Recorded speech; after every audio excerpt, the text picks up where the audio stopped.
Eluf ta' kili ta' droga nqabdet mill-pulizija fl-aħħar 5 snin. Jispikkaw il-qabdiet kbar ta' kokaina, pilloli ecstasy u anka id-droga kat. Dawn il-qabdiet seħħew wara kollaborazzjoni sħiħa bejn diversi sezzjonijiet tal-korp tal-pulizija b'mod partikolari il-membri ta' taqsima ta' kontra droga.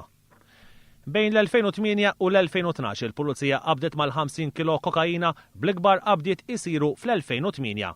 Dik is-sena il-pulizija konfiskat mal-21 kilo kokaina u s-sena ta' wara għamlet qabda totali ta' 16 kilo.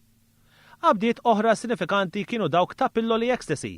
B'kollox fil-5 snin bejn l-2008 u l-2012 inqabdu kważi 60,000 pillola u magħhom kważi 19,000 pillola oħra ta' pilloli li jixbħu l-ecstasy. L-akbar ammont ta' pilloli ecstasy inqabdu fl-2009, meta dik is-sena il-pulizija ikkonfiskat ftit iktar minn 21,000 pillola oriġinali. Filwaqt li fl-2010 inqabdu 16,400 pillola li jixbħu l-ecstasy. Bejn l-2009 u l-2012 il-pulizija sabet ukoll aktar minn 130 pjanta tal-kannabis. Il-pulizija konfiskat ukoll kważi 30 kilo eroina.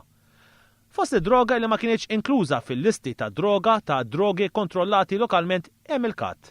Fil-fatt f'dawn il-5 snin il-pulizija qabdet ftit iktar minn 3,000 kilo ta' kat. Bl-akbar qabdiet saru fl-2010 meta dik is-sena inqabdu aktar minn 420 kilo ta' kat. Fl-istess perjodu inqabdu ma' 6 kili ta' mefedron. Brabta ma' dawn il-każijiet oħrajn bejn l-2008 u l-2012 tresqu l-qorti 1531 persuna akkużati possess ta' droga u 743 persuna akkużati bit-traffikar. Dan it-tarif ingħata fil-Parlament mill-Ministru Manuel Malija.